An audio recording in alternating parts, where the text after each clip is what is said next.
تو آج جو ہمارا سبق ہے وہ ہے دوسرا لمعہ۔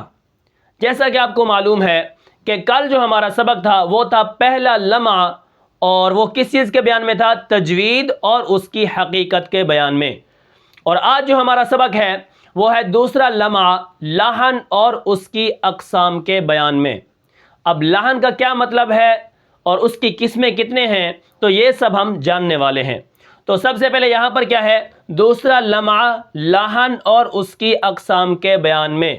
اب لحن کا مطلب ہوتا ہے غلطی کے، ٹھیک ہے۔ اب اس کے بعد میں متن شروع کرتا ہوں۔ متن کیا ہے اس کا؟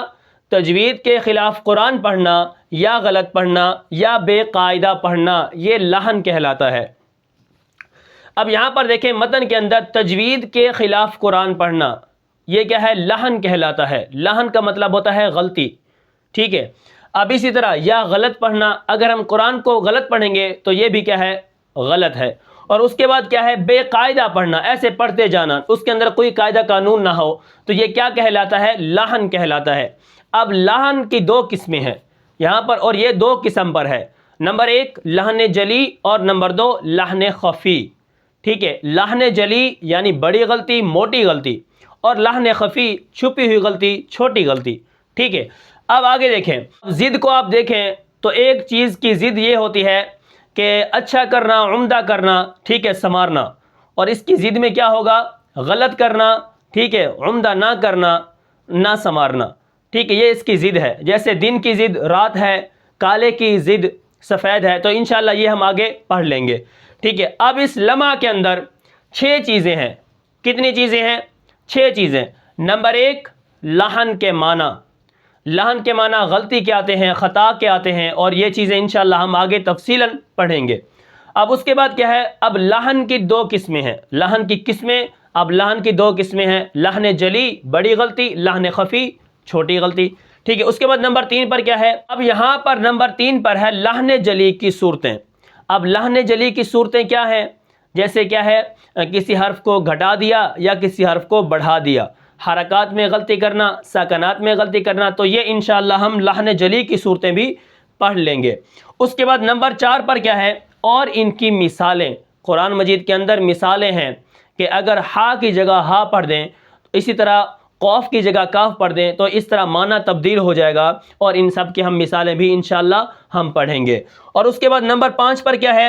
لحن خفی کی صورتیں۔ اب لحن خفی کی ایک ہی صورت ہے۔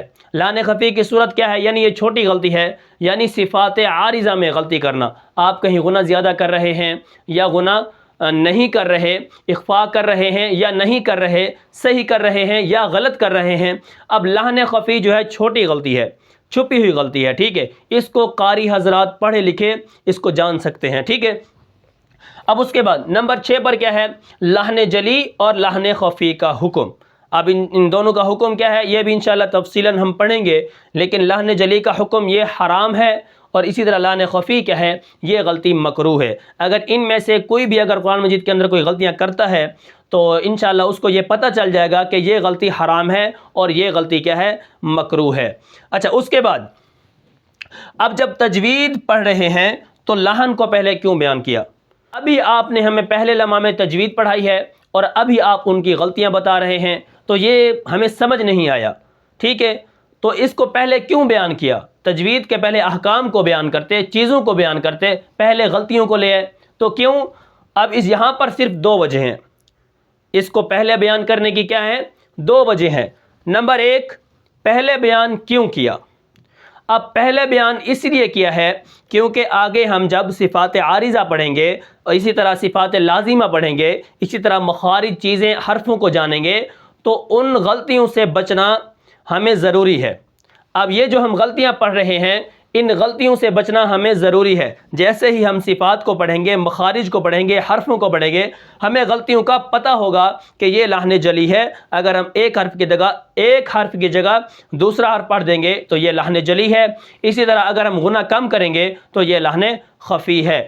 اسی لیے یہاں پر پہلے بیان کیا کہ غلطیوں کو آپ جان لیں، آئندہ جو مسائل آنے والے ہیں ان کو پڑھنے سے پہلے آپ ان غلطیوں کو جان لیں۔ اس لیے ایک وجہ تو یہ ہے پہلے بیان کرنے کی۔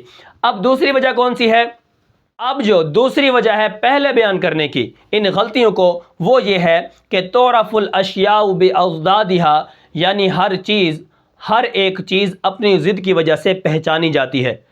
اب ضد کی وجہ سے پہچانی جاتی ہے کیا مطلب؟ یعنی دن کی ضد کون ہوگی؟ رات، میٹھے کی ضد کڑوا، ٹھیک ہے، سفید کی ضد کالا، اسی طرح دن کی ضد کیا ہوگی؟ رات۔ تو یہ اس طرح ضد کی وجہ سے کیا ہے؟ چیزیں پہچانی جاتی ہیں۔ اب تجوید کی ضد کیا ہے؟ تجوید کا مطلب ہے عمدہ کرنا، اچھا کرنا، سنوارنا۔ اب اس کی ضد کیا بنے گی؟ غلط پڑھنا، نہ سنوارنا، اس کو صحیح نہ پڑھنا، ٹھیک ہے، یہ تجوید کی ضد ہے۔ اب یہاں پر آپ کو ضد معلوم ہو گئی۔ پہلے ہم نے تجوید کو جان لیا، تجوید اور اس کی حقیقت کو، اور اب ہم ان کی غلطیوں کو جانیں گے اور انشاءاللہ تفصیلاً ہم یہ پڑھیں گے۔ تو میں امید کرتا ہوں کہ آپ کو یہ سبق سمجھ آیا ہوگا، اور اسی سبق کو، اسی متن کو ہم لے کے چلیں گے اور ان کو انشاءاللہ ہم پڑھیں گے کہ کون سی غلطیاں مکروہ ہیں اور کون سی غلطیاں حرام ہیں۔ تو پھر ملتے ہیں انشاءاللہ اگلے سبق میں، ٹھیک ہے۔ اگلا سبق ہمارا کون سا ہوگا؟ لحن کے معنی، لحن کی قسمیں اور لحن جلی کی صورتیں اور مثالیں، ٹھیک ہے۔ یہ جو 6 چیزیں ہیں ان کو ہم ترتیب کے ساتھ لے کے چلیں گے۔ 2 وجہ میں نے آپ کو یہاں بیان کر دی ہیں کہ غلطیوں کو پہلے کیوں بیان کیا ہے۔ وہ اس لیے ہے کہ جیسے ہم آگے کہیں جا رہے ہوں تو ہمیں یہ بتا دیتے ہیں کہ بھئی یہ راستہ خراب ہے اور یہ راستہ صحیح ہے، ٹھیک ہے، ہمیں پتہ ہوتا ہے۔ اسی طرح یہاں پر ہمیں انہوں نے بتایا ہے کہ پہلے غلطیوں کو آپ جان لیں، جب آپ آگے تجوید پڑھیں گے تو آپ کو انہی غلطیوں سے بچنا ہے، ٹھیک ہے۔ تو اس لیے آپ پہلے بیان کیا۔ دوسری بات کیا ہے؟ تعرف الاشیاء باضدادھا، ہر ایک چیز اپنی ضد کی وجہ سے پہچانی جاتی ہے، اور تجوید کی ضد کیا ہے؟ غلط پڑھنا، عمدہ نہ کرنا اور نہ سنوارنا۔ تجوید کا مطلب کیا ہے؟ عمدہ کرنا، اچھا کرنا، لیکن اس کی ضد کیا بنے گی؟ غلط پڑھنا، ٹھیک ہے، بے قاعدہ پڑھنا، اور یہ چیزیں کیا ہے؟ یہ غلطی ہیں اور یہ لحن کہلاتا ہے۔ تو انشاءاللہ آگے ہم اس سبق کو لے کے چلیں گے، پھر ملتے ہیں انشاءاللہ اگلے سبق میں۔ تب تک کے لیے مجھے اجازت دیجیے، اللہ حافظ۔